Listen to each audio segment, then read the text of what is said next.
అందరికీ praise lord. దేవుని నామానికి మహిమ కలుగును గాక. మీరందరూ బాగున్నారు కదా? మీరు పెడుతున్న ప్రతి ప్రార్థన రిక్వెస్ట్కి అనేది మేము ప్రార్థన చేస్తూ ఉన్నాం. మా ఆశ అంత ఒకటే, ఎక్కడైతే మీరు తృణీకరించబడ్డారో, ఎక్కడైతే వెలివేయబడ్డారో, ఎక్కడైతే గుండెలు పగిలేలాగిచ్చారో అదే స్థలాల్లో నా ప్రభు మీ అందరిని హెచ్చించబోతున్నారు. విశ్వాసంతో ప్రార్థన చేయండి. ఘనమైన విజయాలు ఖచ్చితంగా నా ప్రభు మీ అందరికీ దయచేస్తారు. God bless you all. ఇప్పటిదాకా ఎన్నో దుర్వార్తలు వింటూ వచ్చాం కదా. ఈరోజు మీకు ఒక శుభవార్త చెప్పాలని నా హృదయం ఎంతగానో ఆతృతపడుతోంది. దేవుని వాక్యంలో నాకు చాలా ఇష్టమైన మాట, నన్ను ఎంతగానో ప్రోత్సహించిన మాట. కీర్తనల భాగం 34:17 మాట చదవగలిగితే, నీతిమంతులు మొరపెట్టగా యెహోవా ఆలకించును, వారి శ్రమలన్నిటిలో నుండి వారిని విడిపించను. నీతిమంతులు మొరపెడితే ప్రభు ఆలకిస్తారు. వారికి తగిన జవాబును దేవుడు దయచేస్తారు.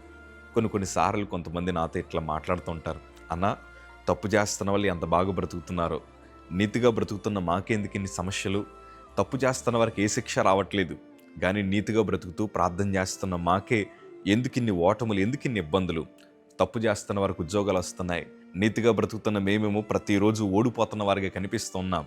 ప్రపంచం మమ్మల్ని ఏమంటుంది తెలుసా?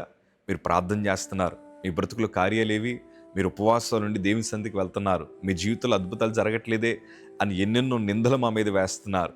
ఏంటి మా పరిస్థితులని కొంతమంది కలవరపడుతున్నారు. కానీ కంగారు పడకండి. దేవుడు పెడుతున్న ప్రతి పరీక్షలో మీరు విశ్వాసంతో అడుగులు ముందుకేసుకుంటూ వెళ్ళగలిగితే గొప్ప కార్యాలు మీ బ్రతుకులో మీరు చూడబోతున్నారు. అనేక మంది ఆశ్చర్యపడే రీతిలో నా ప్రభు మీకు సాక్ష్యాలు అనుగ్రహించబోతున్నారు. నీతిమంతులకే వస్తాయి శోధనలన్నీ. ప్రభు కోసం బ్రతుకుతున్న వారికి ఎన్నో ఇబ్బందులు వస్తూ ఉంటాయి, కానీ వాటన్నిటిని కూడా రాబో దినాల్లో ఆశీర్వాదాలకు పునాదులుగా దేవుడు మారుస్తాడు. నిజమే, యేసేబుకి ఎన్నో శ్రమలు వచ్చాయి.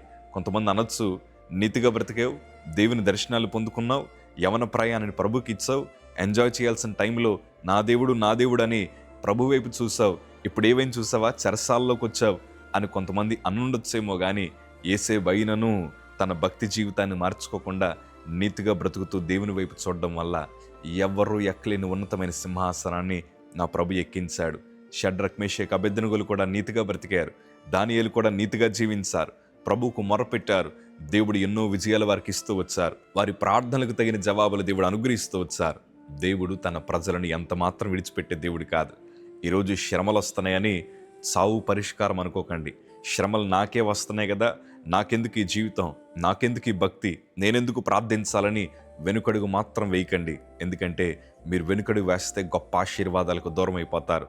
మేము కూడా శ్రమలు అనుభవించాం. కొంతమంది అన్నారు, యేసు ప్రభు నమ్ముకున్నారు, ఈరోజు చూసావా వారి కుటుంబం అంతా హాస్పిటల్ చుట్టూ తిరుగుతూనే అన్నారు. నేను మరణ పడక మీద ఉండి ప్రభు వైపు చూస్తూ కన్నీరు గారుస్తూ, నేనంటే నీకెందుకు ఈ ప్రేమ అనే పాట వింటూ కన్నీరు గారుస్తూ ప్రార్థన చేస్తూ ఉంటే కొంతమంది వచ్చి అన్నారు, నువ్వు ఏడుస్తే మీ దేవుడు బాగు చేస్తాడా, నువ్వు పాటలు పాడితే మీ దేవుడు బాగు చేస్తాడా, డబ్బులు ఖర్చు పెట్టాలండి, డబ్బులుంటే చాలన్నారు. కానీ వారందరూ కనుమరుగైపోయారు. కానీ మరణ పడకలో ప్రభు వైపు చూసి, అయ్యా నేను నీతిమంతుడిని కాదు, కానీ నీ మీద ఆధారపడుతున్నాను, నన్ను పరిశుద్ధపరచు, అయ్యా నన్ను పరిశీలిస్తానవేమో, ఏదైనా నీ చిత్తమే ప్రభు అని ప్రభు మీద ఆధారపడ్డాను. ఆయన నా ప్రార్థన విన్నారు. వినడం మాత్రమే కాదు, అవమానం పొందిన చోట ఘనమైన విజయాలు ప్రభు ఇవ్వడం ప్రారంభించారు. ఈ సంగమా, కొన్ని అనుభవాలు మాకు ఇంకా జ్ఞాపకం ఉన్నాయి. మమ్మల్ని ఇంటి గుమ్మాల్లో కూడా రానివ్వలేదు. కొంతమంది అవమానించారు. మేము యేసు ప్రభుని నమ్ముకున్నామని చాలా చులకనగా చూశారు. కానీ వారందరి ముందర ఘనమైన పాత్రలుగా ప్రభు నిలబెట్టారు. ప్రతి ఒక్కరికి ఒక రోజు వస్తుంది. నీతిగా బ్రతుకుతున్న వారికి గొప్ప సాక్ష్యాలను ప్రభు సిద్ధం చేశాడు. కంగారు పడద్దు. ఓటమిని అంగీకరించి మీ ప్రార్థన జీవితానికి దూరం అవ్వకండి. విజయాన్ని నా ప్రభు ఖచ్చితంగా మీకు దయచేస్తారు. ఈ శుభవార్తను ఎప్పుడు మీరు జ్ఞాపకం చేసుకోండి. మన ప్రార్థన వినగలిగిన ఒకే ఒక్క దేవుడు ఆయనే గనక అదే మనకి ధైర్యం. ఈరోజు మీ జీవితాలను అద్భుతంగా మారుస్తాడు. ఉద్యోగాల్లో ఓడిపోయారా? నీతిగా బ్రతుకుతున్న ఎన్నో శోధనలు మీకు వస్తున్నాయా? ఏమీ కలవరపడకండి. మీ కుటుంబానికి కానీ మీ భవిష్యత్తుకి కానీ ఏ హాని జరగదు. నా ప్రభు మిమ్మల్ని నిలబెట్టబోతున్నారు.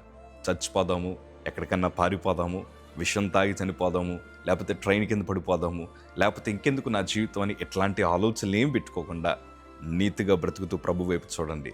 శోధనే ఆశీర్వాదమైపోద్ది. మీరు పడుతున్న ప్రతి ఇబ్బందులే మీ ఆశీర్వాదాలకు పునాదులుగా మార్చబడతాయి. ధైర్యంగా ఉండండి. అనుభవంతో ఈ మాటను మీతో పంచుకుంటున్నాను. God bless you.